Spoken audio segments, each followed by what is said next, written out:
Au départ, le blob, c'est un surnom pour un organisme qui est un petit peu à part et c'est un surnom qui est tiré d'un film d'horreur américain. Le personnage principal, c'est Steve McQueen et c'est le premier film de Steve McQueen et c'est pas son meilleur film, je préfère vous prévenir. Le remake de 1988 est bien mieux. Mais c'est ce qui a donné le surnom à cet organisme. Alors, dans le film, le blob, c'est un extraterrestre qui arrive sur la Terre, on dirait une sorte de gelée anglaise et il commence à manger les gens et à grossir et à grossir et à grossir. Alors cette histoire, qui est un film, une pure fiction, n'est pas très loin de la réalité. En 1973, aux États-Unis, il y a une dame qui s'appelle Mary Harris qui découvre dans son jardin un petit organisme jaune qui a la taille d'un cookies. Au départ, elle trouve que c'est absolument dégoûtant. Elle prend un râteau, elle l'écrase, elle le partage en plein de petits morceaux. Le lendemain, elle revient exactement au même endroit, juste pour vérifier. Et là, elle retrouve l'organisme et il fait la taille d'une pizza. Donc là, elle se dit, c'est quand même étrange. Elle va chercher dans son garage, elle trouve de l'insecticide, elle pulvérise la chose d'insecticide. La chose change de couleur, devient un petit peu violette. Là, elle se dit, là, je pense qu'elle a son compte. Le lendemain, elle revient, la chose fait 1 mètre carré. Donc là, Marie, elle commence à un petit peu déprimer, elle ne sait pas trop quoi faire. Et donc, qu'est-ce qu'on fait quand on a un problème chez soi et qu'on ne sait pas trop comment le régler? Elle appelle les pompiers. Et elle explique aux pompiers en pleurant, mais cette chose est en train de détruire mon jardin. Alors les pompiers, ils sont un petit peu là, ils ne savent pas trop quoi faire. Ils sortent leur lance à incendie et ils pulvérisent la chose. Il y en a partout dans le jardin. Là, elle se dit, Marie, là, c'est bon. Le lendemain, elle revient, la chose fait 2 mètres carrés. Donc là, vraiment, elle déprime Marie. Et elle appelle la police. Là, on est au Texas. Il y a le shérif qui arrive avec ses colts. Il constate la chose. La dame pleure, donc il ne sait pas quoi faire. Et il commence à tirer sur cette créature en lui faisant des petits trous. Mais bon, la créature finit par continuer à grossir, atteint 4 mètres carrés. Et un jour dans la nuit, elle disparaît complètement. Et donc là, il y a un journaliste qui vient voir Marie et il dit que la seule explication possible, c'est qu'elle ait été visitée par un alien, un extraterrestre. Et donc, ils ont publié cet article, donc dans les années 70, dans le Washington Post, pour raconter cette histoire, cette visite d'alien. Alors, je vous rassure, le blob n'est pas du tout un alien. C'est un organisme qui vit dans nos forêts.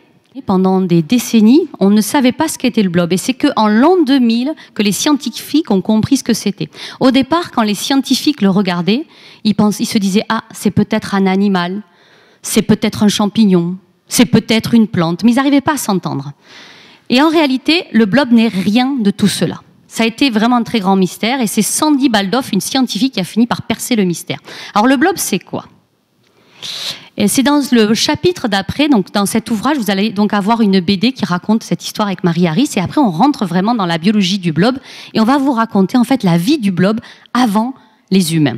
Alors la vie commence sur Terre il y a 3,8 milliards d'années et c'est sous forme de bactéries qu'elle apparaît la vie. Et donc les bactéries, ce sont des petits organismes très simples composés d'une seule cellule et les bactéries qu'il y avait il y a 3,8 milliards d'années, elles ressemblent comme 2 gouttes d'eau aux bactéries que vous voyez actuellement. Donc elles n'ont pas beaucoup évolué, vous avez exactement les mêmes bactéries. Donc c'est des organismes qui ont dominé carrément le monde pendant plus de 2 milliards d'années. Elles étaient toutes seules, elles étaient peinards, ces bactéries. Il y a 2 milliards d'années est arrivé un événement, c'est aussi une dame qui l'a mis en évidence, Lina Margulies. Elle a montré qu'il y avait une bactérie, parce qu'il y avait plein d'espèces de bactéries à l'époque, qui a mangé une autre bactérie, mais au lieu de la digérer, cette petite bactérie est restée à l'intérieur de la première bactérie. Et ça a créé un organisme beaucoup plus complexe. Et donc ça a créé, c'est l'émergence de ce qu'on appelle les organismes eucaryotes. Nous sommes des organismes eucaryotes. Donc nous sommes composés de cellules qui sont très complexes, avec notre ADN, le mode d'emploi de la cellule, qui est enfermé dans un noyau, alors que chez les bactéries, l'ADN nage complètement librement dans la bactérie et il n'y a pas de noyau. Et les eucaryotes, en fait, c'est tous les organismes vivants, mis à part les bactéries et les archées. Et donc au sein de l'évolution, au fil de l'évolution, en fait, se sont diversifiés et vous allez voir que ça a donné naissance en fait à tous ces organismes, donc les plantes, les champignons, les animaux, etc. Si on organise tous ces organismes dans un arbre phylogénétique, c'est ce qu'on aime bien nous faire les scientifiques classés, à l'école on vous a parlé des animaux, normalement, des champignons, des plantes. Mais je ne pense pas qu'on vous ait parlé des straménopiles. Des alvéolés, non plus. Les rhizaires, les dicycristés, les excavés. Finalement, on vous parle de pas grand-chose de cet arbre de vie. On vous parle de 3 grands règnes. Et donc, si on regarde les animaux, les champignons, quand vous remontez dans l'arbre, en fait, vous remontez dans le temps. Et vous pouvez voir que donc nos premiers cousins, ce sont les champignons. Et si on remonte encore un peu plus dans l'arbre, on voit un grand règne qui s'appelle les amibozoaires, et c'est là où on va trouver le blob. Donc, pour faire simple, vous êtes plus proche d'une truffe, évolutivement, que d'un blob. Si on prend tous les organismes unicellulaires que vous ne connaissez pas, et on les met dans une balance, blob y compris, de l'autre côté de la balance, on met tous les animaux, humains y compris. Tous ces organismes unicellulaires, ils sont 2 fois plus lourds que tous les animaux. Or, on ne vous en parle jamais. Et là, volontairement, j'ai enlevé les bactéries parce que si je rajoute les bactéries dans ma petite balance, c'est 32 fois le poids de tous les animaux. Finalement, le monde, il est unicellulaire, beaucoup plus que pluricellulaire. Et pourtant, on ne parle que de ce qu'on voit. Et c'est ce qui est bien dommage. Donc, si on veut comprendre la classification du blob, on va d'abord nous classer, nous. Nous, on fait partie du règne des animaux. Le règne des animaux, c'est plus de 3 millions d'espèces. Les plus anciens, ce sont les éponges. Vous avez les insectes, les batraciens, les oiseaux, les mammifères. Et dans ce grand règne des animaux, vous avez une classe qui s'appelle les mammifères. C'est 5500 espèces. Et vous pouvez voir qu'il y a une grande diversité de formes, de tailles, etc. Et chaque organisme vivant a un nom latin. Et vous savez très bien que notre nom latin à nous, c'est Homo sapiens. Alors nous, on s'appelait avant Homo sapiens sapiens. Homme sage, sage. Au fil du temps, on a perdu un sage. On peut commencer à se demander pourquoi. Mais on s'appelle maintenant que Homo sapiens. Si on fait maintenant la classification du blob, le blob, lui, fait partie d'un règne qu'on appelle les amibozoaires. Alors les règnes des amibozoaires, c'est un règne qui va regrouper des organismes qui sont tout petits. Les plus grands font en général 200 microns. Ce sont des organismes unicellulaires qui avancent en faisant des excroissances, qu'on appelle des pseudopodes. Et dans ce règne des amibozoaires, vous avez une classe qui s'appelle les myxomycètes. Et c'est là où vous allez trouver le blob. C'est plus de 1000 espèces identifiées à nos jours, mais en réalité, on pense qu'il y en a 10 000. C'est parce qu'il y a très peu de personnes qui étudient les myxomycètes, donc on ne connaît que 10% des espèces. Et là aussi, vous pouvez voir qu'il y a une grande diversité de formes, de couleurs. Et donc nous, on travaille sur une seule espèce qu'on a surnommée blob, mais qui, son nom latin, c'est Physarum polycéphalum. Et donc c'est cet organisme jaune comme une omelette. Donc si on classe le blob au niveau temporel dans l'arbre de la vie, le blob, il apparaît à peu près, les premiers spécimens, c'est 1 milliard d'années. Donc c'est avant les champignons, avant les premiers animaux, les éponges, bien avant les dinosaures et bien sûr bien avant l'humain. Donc vous voyez, c'est vraiment un organisme qui est très très ancien. Les blobs, où ça se trouve? On les trouve majoritairement en forêt, sur les écorces des arbres, vous pouvez les voir. C'est souvent après la pluie. Mais vous pouvez aussi les trouver dans des endroits un petit peu plus incongrus. Donc on m'envoie énormément de photos au fil du temps. Et par exemple, il y a des gens qui vont les trouver dans des jardinières de légumes, dans des composteurs. Vous voyez ici dans une barrique de vin. Ici, c'est dans une salle de bain. Donc il faut imaginer que la salle de bain est bien humide pour avoir un blob dans sa salle de bain. Là, c'est près de la gamelle du chat. Là, c'est sur une terrasse. Et ici, là, voilà, comme un petit VRP qui essaie de vendre quelque chose, il est devant une porte. Alors je pense qu'il s'est fait coincer par la météo, le pauvre blob. Et donc, dans la suite du livre, une fois que je vous explique un petit peu l'évolution du blob, je vous explique sa biologie. Et donc, son cycle de vie, ça commence par une petite spore. Alors, c'est tout petit, ça fait 50 microns. Et cette petite spore, quand elle va se trouver dans un milieu humide, elle va germer et donner naissance à une toute petite amibe. Cette petite amibe, elle va chercher une autre amibe pour fusionner et former un nouveau blob. Alors, chez le blob, il y a 720 types sexuels différents. Donc il faudrait vraiment qu'elle n'ait pas de bol, cette petite amibe, pour pas trouver chaussure à son pied. Donc une fois qu'elle a trouvé chaussure à son pied, elle fusionne pour former une plus grosse amibe. C'est un œuf, c'est comme chez nous, la reproduction sexuée. Et cette amibe va commencer à se nourrir de bactéries. Donc c'est ces petits bâtonnets, vous voyez que les bactéries c'est bien plus petit. Et elle va grandir, grandir, grandir au fil du temps. Et on va commencer à la voir à l'œil nu. Elle va atteindre plusieurs centimètres carrés. Et ensuite elle va atteindre la maturité. Et elle va former des petites structures qu'on appelle des sporanges ou des sporocystes. C'est pour ça qu'on a cru longtemps que c'était des champignons. Et dans ces petites structures vont être cachés les spores. Et donc, c'est des petites structures, parce que vous ne les voyez pas là, c'est comme des petits pieds avec des petites boules noires. Et à l'intérieur, vous avez plusieurs millions de spores dans chacune de ces petites boules. Et donc, un blob peut donner plusieurs millions de descendants. Donc si on compare le blob à un être humain, nous, on a 100 000 milliards de cellules et le blob, il a une seule cellule. Alors comment nous, on passe de l'œuf, après la reproduction sexuée, à 100 000 milliards de cellules, par un processus qu'on appelle la mitose. C'est-à-dire que nos cellules, vous voyez, il y a le noyau avec l'ADN à l'intérieur, l'ADN se duplique et les cellules se séparent, se divisent. Et ainsi de suite jusqu'à former un être humain de 100 000 milliards de cellules. Ben, chez le blob, c'est presque pareil, mais il ne va pas jusqu'au bout. Son noyau se divise, mais vous voyez, il reste dans la même cellule. Et donc, ainsi, les noyaux vont se diviser toutes les 8 heures de manière synchrone, et la cellule va grossir, grossir, grossir, grossir. Et elle peut atteindre des tailles records, puisqu'il est rentré dans le Guinness des records en 1989, avec une cellule de plus de 5,4 mètres carrés, et c'était un cadeau de départ à la retraite qui avait été fait à un chercheur qui travaillait sur les myxomycètes. Alors l'histoire dit pas ce qu'il a fait avec ce blob géant quand il est rentré à la maison le soir, mais voilà, ses collègues s'étaient beaucoup amusés et du coup avaient appelé le Guinness Book pour enregistrer ce record. Alors le blob, il a aussi une particularité, c'est que vous avez cette grosse cellule qui a plein de noyaux, et donc elle a plein de fois son mode d'emploi, elle a plein de fois de copies de son ADN, ce qui fait que vous pouvez prendre la cellule et la couper en morceaux. Et ces petits morceaux formeront des blobs autonomes. Donc ça cicatrise en moins de 2 minutes. Donc à partir d'un blob comme ça, vous pouvez en faire plusieurs centaines. Et la particularité aussi de ces morceaux de blob, c'est que s'ils sont génétiquement identiques, ils vont pouvoir fusionner les uns avec les autres. À partir d'un blob, vous pouvez en faire plusieurs. À partir de plusieurs, vous pouvez en faire qu'un. Donc c'est assez particulier quand on pense à la notion d'individualité chez le blob. Et c'est ce qui nous a permis, avec le projet Élève ton blob, qui était un projet, vous savez, où on a envoyé le blob dans l'espace, on y reviendra en fin de conférence, on a fait, avec les élèves, le plus grand blob, pas cette fois le plus gros, mais le plus grand blob au monde, un blob de 53 mètres de long. En réalité, on a invité tous les enfants qui avaient participé avec leurs enseignants au projet Élève ton blob à nous rejoindre à Châteauroux avec leur blob. J'avais distribué que des clones. Donc, ils pouvaient tous fusionner les uns avec les autres. Donc, ça nous a pris la journée. On a fait une spirale géante. On a invité un huissier qui a validé le record. Et donc, c'est la plus grande cellule au monde. Le record était détenu par le motoneurone de la baleine bleue. Et donc, voilà, on l'a dépassé de 20 mètres quand même. Donc, les enfants étaient très fiers de ce record. Qu'est-ce qui fait que quelqu'un comme moi, spécialiste du comportement animal, s'intéresse aux blobs? C'est parce que les blobs, quand vous les regardez en forêt, ils bougent, à la différence des champignons.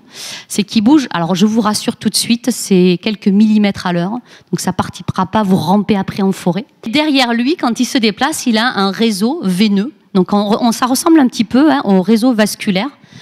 Et en réalité, c'est assez proche. Si on regarde ce réseau de près, les veines se contractent et se relâchent. Se contractent et se relâchent. Nos veines, elles font pas ça, mais les veines du blob, elles font ça.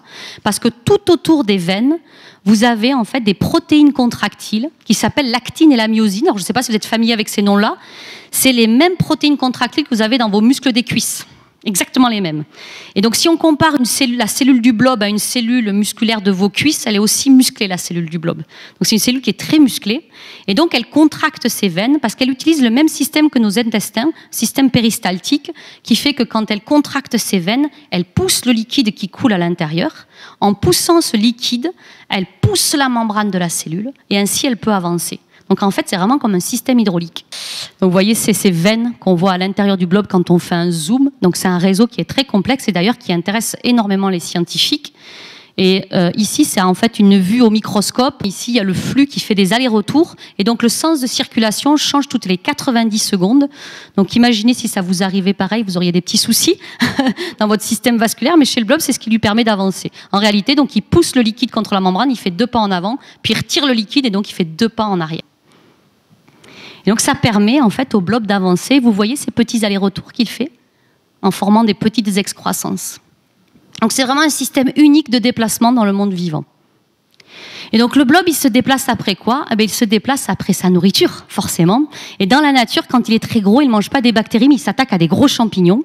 Donc vous pouvez voir ici, ces 2 champignons de Paris. Cette vidéo, en réalité, c'est 24 heures. Et c'est en accéléré. Je vous rassure, le liquide que vous voyez ici, c'est le liquide qui sort du champignon. Et vous allez voir qu'après 24 heures, il ne reste rien du champignon. Donc si vous prenez des blobs à la fin de la conférence, vous pouvez leur donner des petits champignons de Paris, ils adorent ça. Les cèpes aussi. Mais bon, les cèpes, on les garde pour nous la plupart du temps. Alors en laboratoire, on n'élève pas des champignons. Le blob adore les flocons d'avoine. Alors c'est une bizarrerie, mais il adore ça. Il en raffole. Ce qui est très important, c'est qu'il adore la marque Quakers. On y reviendra, c'est très très important. C'est fondamental. Alors le blob, ici, c'est une vidéo qui dure 12 heures et vous le voyez en train de manger sa portion de flocons d'avoine. Et vous pouvez voir qu'il a doublé de taille. Du coup, en 12 heures, la cellule est 2 fois plus grande. Et donc, il a une croissance qu'on appelle exponentielle. Et donc, si vous prenez votre pile de blobs que vous avez dans votre laboratoire et vous oubliez volontairement d'aller leur donner à manger le week-end, voici ce qui se passe. Ben, le blob, il va aller chercher à manger par lui-même. Et puis, il va retrouver ses petits copains du dessus et du dessous. Ils vont fusionner, ça va former un énorme blob, et vous allez en avoir jusqu'au plafond, parce que quand même à 1 cm à l'heure, sur un week-end, ça peut quand même parcourir une certaine distance, et ça peut devenir assez catastrophique. Mais je vous rassure quand même, en tant que chercheur, on peut partir en vacances. Il y a une chose qui est géniale chez le blob, c'est que si vous le mettez sur un petit papier filtre humide, vous le laissez, vous allez voir, le blob il va se déplacer, il va ramper dans tous les sens. Et le papier va commencer à sécher, puis il n'y a pas de nourriture. Donc le blob, il est dans une situation un peu de stress. Et vous allez voir, il se déplace de plus en plus vite. Et puis, au bout d'un moment, il va complètement sécher. Alors, vous pouvez croire qu'il est mort, mais pas du tout. Il est rentré en forme de dormance. Ce sont ce qu'on appelle des sclérotes. C'est des blobs endormis. Donc le blob, il peut rester ainsi plusieurs années, dans un état de dormance. Et pour le réveiller, c'est comme les gremlins, c'est aussi facile. Vous prenez votre petit papier séché et vous mettez une petite goutte d'eau dessus. Vraiment tout simple. Et normalement, en moins de 24 heures, vous voyez les contractions reprendre et il repart. Alors là, il y a un phénomène qui est absolument génial. C'est que le blob, quand vous l'élevez à la maison, il vieillit, comme nous tous. Et alors, le vieillissement chez le blob, ça se manifeste par avoir des infections, être un petit peu lent. Et si vous l'endormez et que vous le réveillez, il rajeunit. Quand même plutôt pratique. Ce que je dis aux enfants, c'est comme si vous preniez papy-mamie, vous faites sécher, hop, à la douche. Et on est jeune à nouveau. Donc mes blobs, ils ont 70 ans en laboratoire, donc ils se portent comme des charmes. Donc dans la suite du livre, on va vous raconter ensuite les capacités du blob, et un des chapitres, c'est les JO de Tokyo, parce qu'en fait cette science, elle a été lancée par les Japonais en particulier, parce que l'empereur Hirohito lui-même était fan des blobs. Et un des plus grands scientifiques à l'heure actuelle sur le blob, c'est Toshiaki Nakagaki, qui travaille sur le blob depuis de longues années et qui a eu le prix Ig Nobel. Alors, je ne sais pas si vous connaissez le prix Ig Nobel, c'est pas le prix Nobel. C'est un prix pour des recherches qui font rire, mais qui sont quand même sérieuses. Et donc, son expérience la plus connue, c'est l'expérience du labyrinthe. Donc, il a un petit labyrinthe, et là, ici, il va indiquer l'entrée et la sortie du labyrinthe avec des lettres. Ensuite, il va dessiner en rouge le chemin le plus court dans le labyrinthe. Il va aller ensuite chercher ses blobs. Alors les blobs détestent la lumière, donc on les garde toujours à l'obscurité parce que les UV sont assez dangereux pour le blob. Donc vous voyez, il va prendre des tout petits morceaux. Je vous ai dit tout à l'heure, le blob il cicatrise en moins de 2 minutes, donc ça lui pose aucun problème. Et il pose les petits morceaux de blob dans le labyrinthe. Les petits morceaux de blob, une fois dans le labyrinthe, ils sont posés sur un gel humide, donc ils vont vite se déplacer, rencontrer leurs petits camarades et former un unique blob. C'est vraiment le comportement du blob typique. Vous avez un seul blob. Ensuite, Toshi va mettre des flocons d'avoine à l'entrée et à la sortie du labyrinthe. Vous voyez, des quakers, hein, même au Japon. Très important. Et là, vous allez voir que le blob, il va percevoir les flocons d'avoine et vous allez voir les vagues de cytoplasme. Regardez le liquide intracellulaire qui bouge dans tous les sens. Et très vite, ce que va faire le blob, c'est se rétracter de toutes les zones qui ne mènent nulle part. Tous les cul-de-sac, vous voyez, il se rétracte. Hop, et il va garder une seule veine dans le labyrinthe qui va prendre le chemin le plus court. Alors ça, c'est assez impressionnant pour un organisme qui n'a pas de cerveau. Et alors, Toshi est la seule personne qui a eu 2 fois le prix Ig Nobel. Et la deuxième, c'était quand même pour un article publié dans Science, où il a montré que le blob, il était meilleur que les ingénieurs japonais à planifier des réseaux ferrés. Il a fait une petite carte du Japon. Alors en jaune, là où il y a le blob, c'est Tokyo, et les petits points blancs que vous voyez, ce sont en réalité des flocons d'avoine qui sont posés sur les villes qu'il y a autour de Tokyo. Et ils ont lancé le blob. Le blob, qu'est-ce qu'il fait? Il trouve un flocon d'avoine, il est content, il construit des veines très costauds. Et ensuite, Toshi a comparé ce réseau en termes d'efficacité, de coût, de robustesse au réseau ferroviaire japonais. Et il a montré qu'il était plus brillant. Toutes les expériences que je vais vous présenter maintenant, vous les avez en recette dans le livre avec les matériels de chez vous. Et donc là, on l'a posé sur Paris. Et donc vous allez voir, donc ça c'est les grandes lignes en fait de train. Et vous allez voir très vite que le blob n'a pas toutes les lignes. Il est plus court son réseau. Alors moi j'étais un peu déçue parce que pour aller à Paris, il faut quand même passer par Bordeaux. Je pensais qu'on pourrait passer tout droit. Le blob dit comme la SNCF, il faut passer par Bordeaux. Mais plus sérieusement, nous on utilise le blob avec une entreprise toulousaine qui s'appelle Labsoft. L'objectif de Labsoft, c'est de limiter l'empreinte carbone. Vous savez, on parle tout le temps de l'avion, le CO2 et l'avion, mais en réalité c'est Internet qui est le plus gros producteur de CO2 et en particulier les terminaux, donc les écrans, les centres de données et les réseaux de télécommunications. Notre projet, c'est de voir comment on peut améliorer le réseau pour prendre des chemins moins énergivores. Et donc, comme on n'y arrive pas, on demande au blob. On demande au blob, et comment tu ferais toi ? Et en réalité, il nous propose des solutions qui sont extrêmement efficaces. Donc, ce qu'on fait avec cette entreprise, c'est de transformer en fait ce comportement du blob en algorithme pour pouvoir ensuite prédire de nouveaux réseaux. Et ça marche très bien. Dans le livre, je vous montre aussi, je ne peux pas tout vous raconter ce soir, mais que le blob peut résoudre le problème de la tour de Hanoï sans aucun problème, qu'il anticipe mieux la météo que les grenouilles, qu'il peut nager sans aucun souci. Alors là, j'ai emprunté une vidéo à Sarah Berthier, qui est une enseignante qui est devenue fan du blob, où vous voyez le blob nager à la surface de l'eau. C'est assez magnifique. Vous verrez aussi que le blob a sa blob mobile. En fait, il peut diriger un robot sans aucun problème en le connectant à des circuits imprimés. On peut connecter en fait le blob à un robot et vous allez voir le robot se déplacer tout seul. Le blob peut aussi faire de la musique. Il a fait un grand concert avec Eduardo Miranda, qui est un grand musicien en Angleterre. Et tous les deux, ils ont composé une musique. Eduardo Miranda était au piano. Les notes de piano étaient transmises à un ordinateur qui elle-même était transmise au blob, puisque le blob, il émet un champ électrique quand il se contracte. Et donc, ces champs électriques modifiaient les contractions du blob. Et en réponse, ces contractions du blob étaient transmises à un autre piano qui répondait en fait à la mélodie de Eduardo Miranda. Et comme ça, ils ont tout au long de la soirée effectué une musique. Ensuite, on passe sur un chapitre qui est plutôt sur mes recherches que j'ai fait en Australie sur comment le blob se nourrit. Et donc, c'est Top Chef Australia.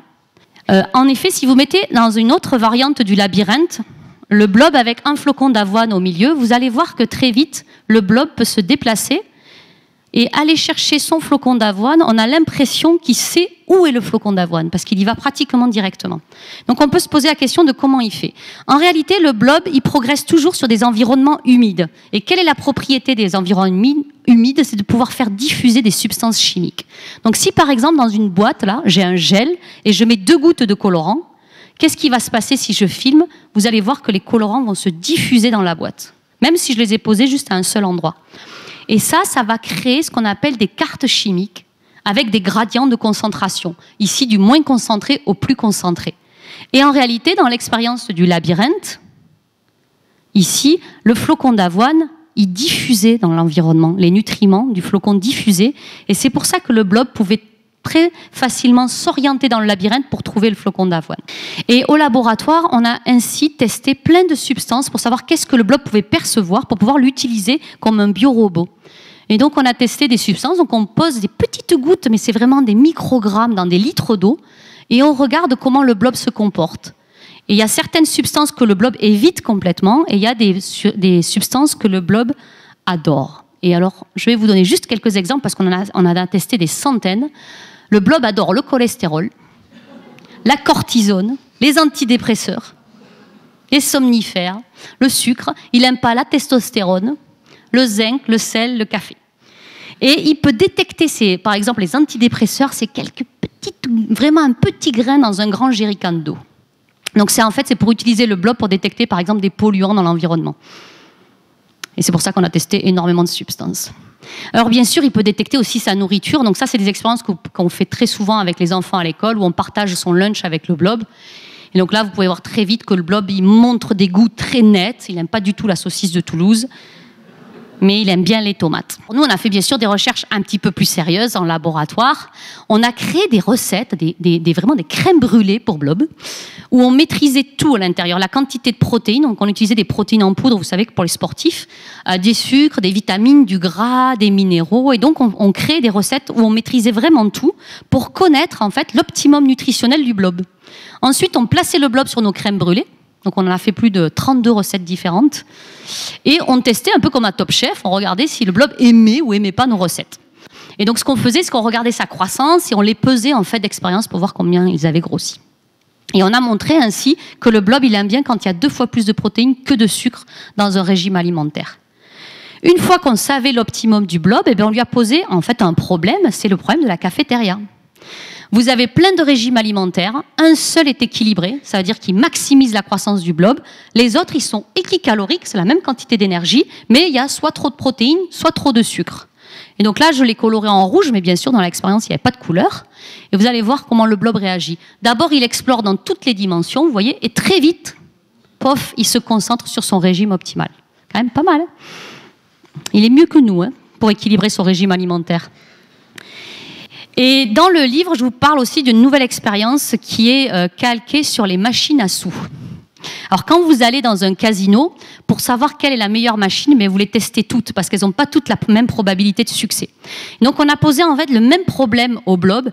C'est des ponts comme ça, vous voyez ici, qui alternent. Alors en marron, c'est de l'avoine et en blanc, c'est rien.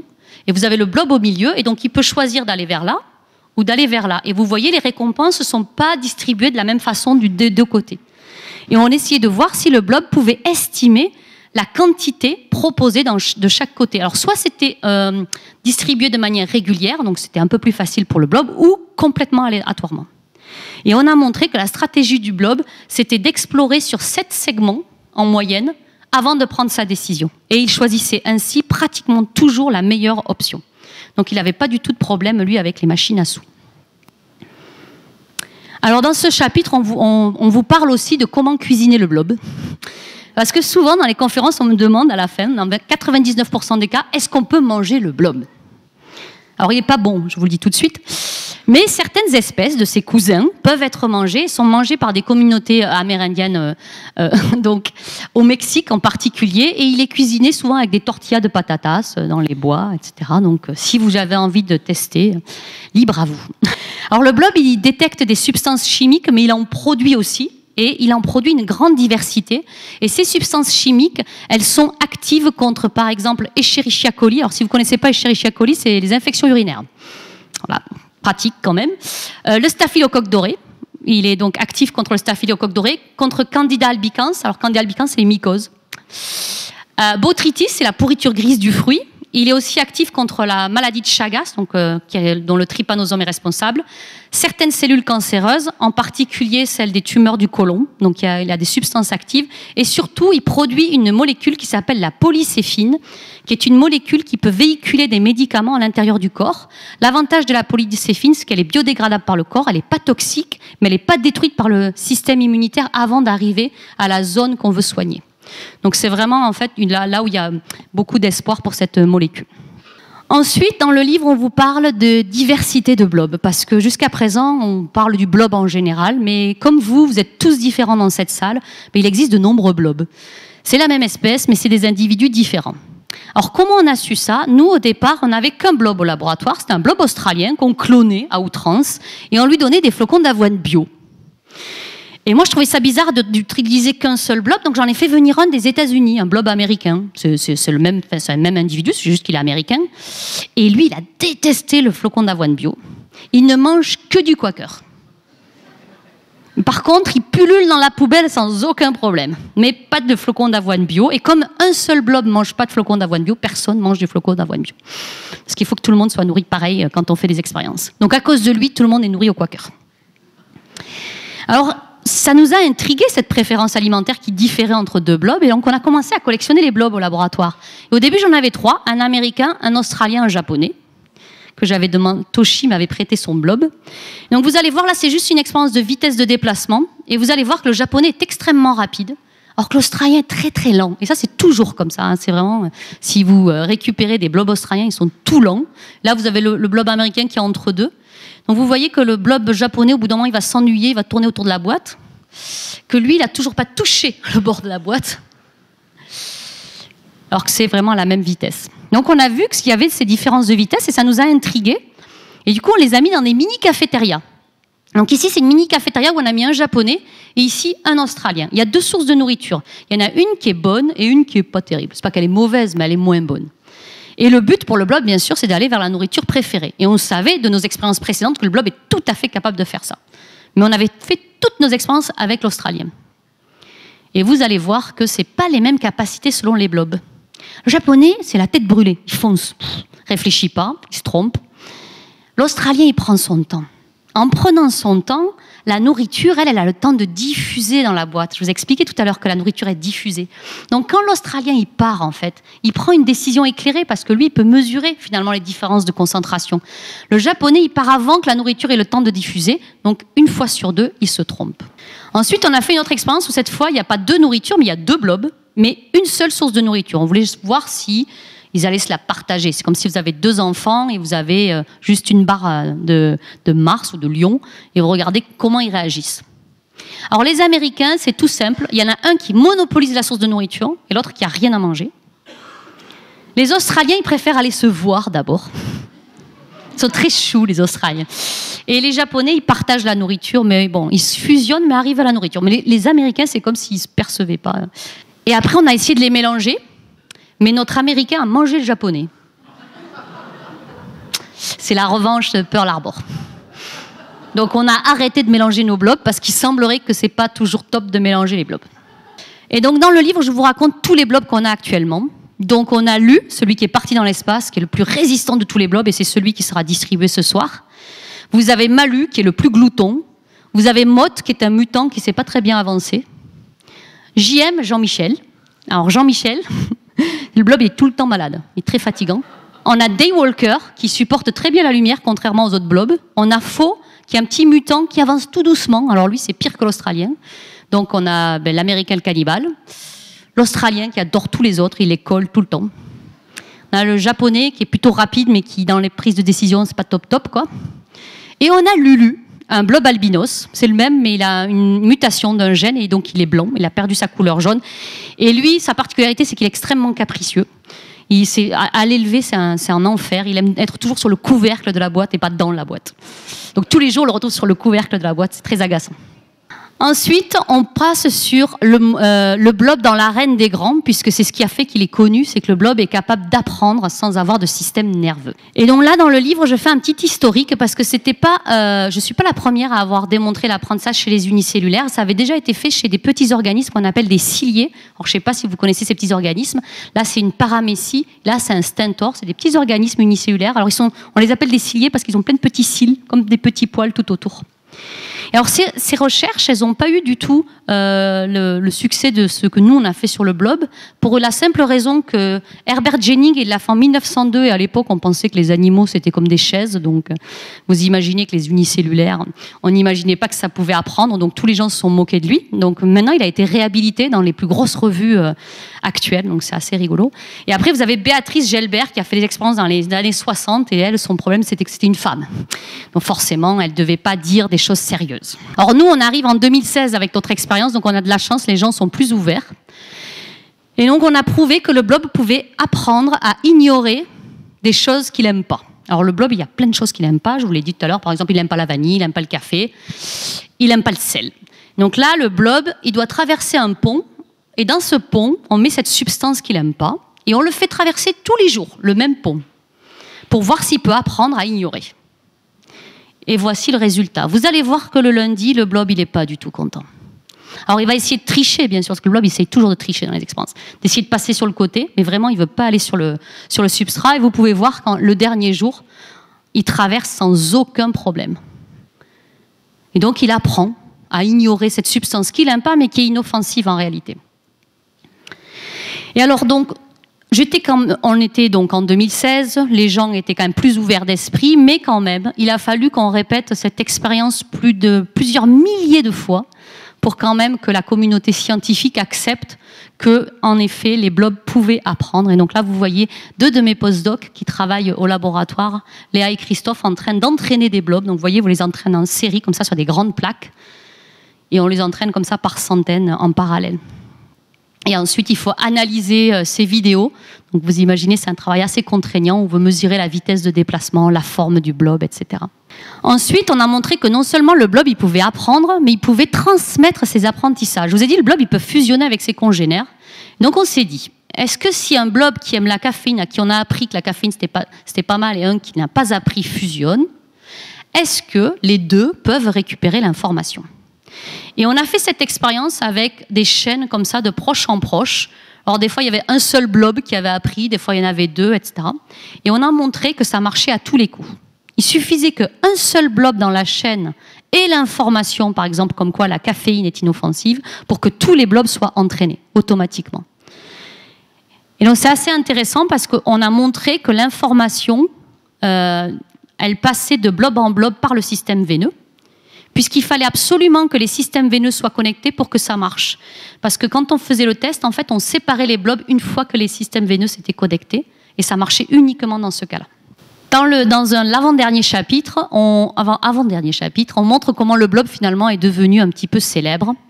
Et personnellement, j'ai commencé à appeler le blob en 2013 dans un TEDx parce que Physarum polycéphalum, ça faisait un peu long. Et c'est comme je le surnommais déjà le blob, on a commencé dans cette conférence, je l'appelle le blob. Et ça, c'était donc en 2013, donc ça date un peu. Ensuite, c'est en 2017, et c'est grâce à Olivia, qui est là ce soir, où on a fait ce livre, tout ce que vous avez voulu savoir sur le blob sans jamais oser le demander. C'est là où vraiment le blob est rentré auprès du grand public, puisqu'il a été énormément lu, ce livre, par les jeunes, ce qui était assez surprenant. Ensuite, en 2018, il devient célèbre parce qu'il arrive à prédire les résultats de la Coupe du Monde. Alors, je ne l'ai pas refait cette année, je suis désolée. J'ai pas eu le temps de regarder ce qui se passait du côté du football.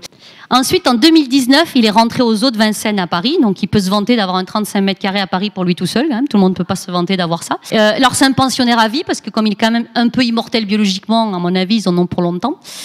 Et donc, si vous allez aux Zoo, vous allez voir que pour montrer qu'il avance, ils mettent des petits panneaux. Le blob est ici à 9h, le blob est ici à 11h. Donc, il faut faire un tour dans le zoo. En 2020, il devient un acteur dans un film qui s'appelle Le Blob, un génie sans cerveau, qui a été réalisé par Jacques Mitch et produit par Arte et Hauteville Productions, qui s'est vendu dans plus de 20 pays. En 2021, il devient le cadeau de Noël 2021. Alors là, c'était très bizarre. D'un coup, tout le monde voulait des blobs en 2021. En 2022, c'est le CNRS qui s'intéresse aux blobs pour une expérience de science citoyenne où on a fait appel au grand public pour faire de la recherche, pour essayer de partager comment on fait de la recherche, la démarche scientifique, qu'est-ce que c'est la méthodologie expérimentale. Et le but était d'étudier les effets du réchauffement climatique sur le blob.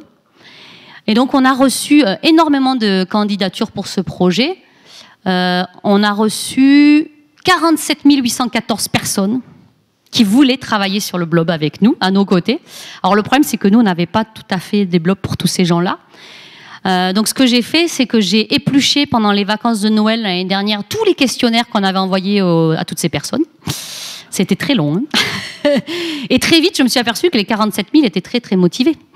Et donc, je suis très, très lâche, moi. Et donc, comme il fallait que j'en choisisse 15 000, j'ai dit au blob, vas-y, choisis, toi. Donc, j'ai attribué un nombre aléatoirement aux volontaires, 1, 2 ou 3. Et j'ai dit au blob, le premier groupe que tu choisis, ça sera nos 15 000 volontaires. Donc, si les gens n'étaient pas contents, c'était la faute du blob. C'était pas ma faute.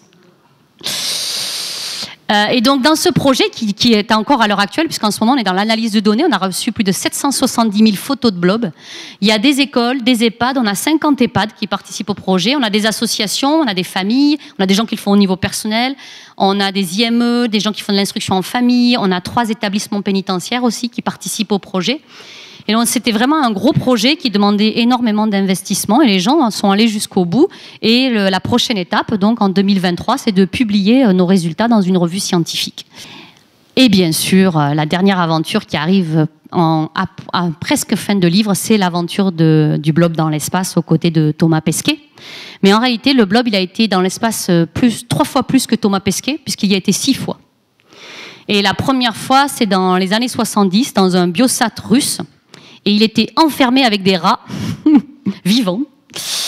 Et il cherchait à savoir si les rats pouvaient se reproduire en microgravité. Donc il avait plein de rats autour de lui, le pauvre blob. Et le blob, eux, ils cherchaient à savoir, les Russes, s'ils se déplaçaient plus vite dans l'espace. Et à l'époque, il n'y avait pas des caméras pour regarder. Et donc, ils suivaient en fait les traces laissées par le blob dans la boîte. Et donc ça, c'était sa première aventure spatiale. Et donc sa 6e, c'est à bord de l'ISS pour le projet Élève ton blob. Alors c'est un projet qui a été assez difficile à monter parce que le blob était déjà devenu un peu célèbre et l'Agence européenne spatiale avait peur du blob. Alors ils avaient vu sûrement beaucoup de films de science-fiction. Je ne sais pas si vous avez vu ce film Life, où c'est l'histoire d'un unicellulaire qui prend un petit peu le dessus. Et donc ils nous ont demandé d'enfermer le blob dans une boîte avec des vis, un joint étanche, des membranes Gore-Tex avec des pores de 5 micromètres, enfermé dans une 2e boîte, enfermé dans une 3e boîte. Thomas Pesquet n'a jamais vu les blobs. Il ne les a pas vus. Tout était filmé, tout était automatisé. Ce que Thomas Pesquet a fait, c'est qu'il avait des petites seringues d'eau qu'il insérait dans les petits trous sur le côté pour réveiller le blob. Et ensuite, il nous a envoyé les données sans avoir... Il ne savait pas si l'expérience avait marché ou pas en réalité. Et donc, il y a 5000 écoles qui ont participé partout en France. Ça représente 350 000 élèves qui ont fait du blob l'année dernière, quand même. C'est beaucoup d'élèves. Alors, ils ont fait du blob. Alors, au début, ils devaient en faire 2 semaines. Ils en ont fait pendant 1 an. Ils ont adoré le blob. Ils m'ont même demandé de leur faire la dictée. Donc, on a fait une dictée sur Zoom qui s'appelait la chasse au blob, avec 300 écoles connectées. Et ils étaient ravis de faire la dictée ce jour-là. Et donc voilà, donc ils ont fait plein d'expériences et ensuite les enfants et Thomas Pesquet m'ont envoyé leurs vidéos que j'ai analysées. Et donc on a pu regarder les résultats. Donc ici vous avez les résultats des écoles, donc c'est plus de 700 jeux de données. Et ici c'est les données de l'ISS. Là c'est la latence de réveil, donc le temps avant que le blob se réveille. Et ici c'est la vitesse de déplacement. Donc vous pouvez voir que le blob va plus vite dans l'espace, ce qui confirme des hypothèses de ses précédents voyages et qui se réveille plus tôt. Donc vous voyez ici la vidéo. Vous allez voir le blob se réveiller. Alors, c'est qualité ISS. Donc, vous allez voir qu'il explore finalement son environnement un petit peu comme il le ferait sur la terre ferme. Donc, ce blob-là, il n'avait pas de bol, il n'avait pas à manger. Et donc, on voulait voir justement comment il se comportait quand il n'avait pas à manger, en conditions de microgravité. Et vous allez voir, comme dit les enfants, il nous a fait coucou de l'espace. À un moment donné, le blob, ici, vous allez voir, il va faire un petit pseudopode en l'air. Voilà. Ce qu'il ne fait jamais sur la terre ferme. Donc c'est vraiment un effet, il en fait 2 en réalité, 2 fois coucou. C'est des effets de la microgravité en fait, et du coup il a fait des pseudopodes qui flottaient un peu dans l'air, donc c'était assez joli.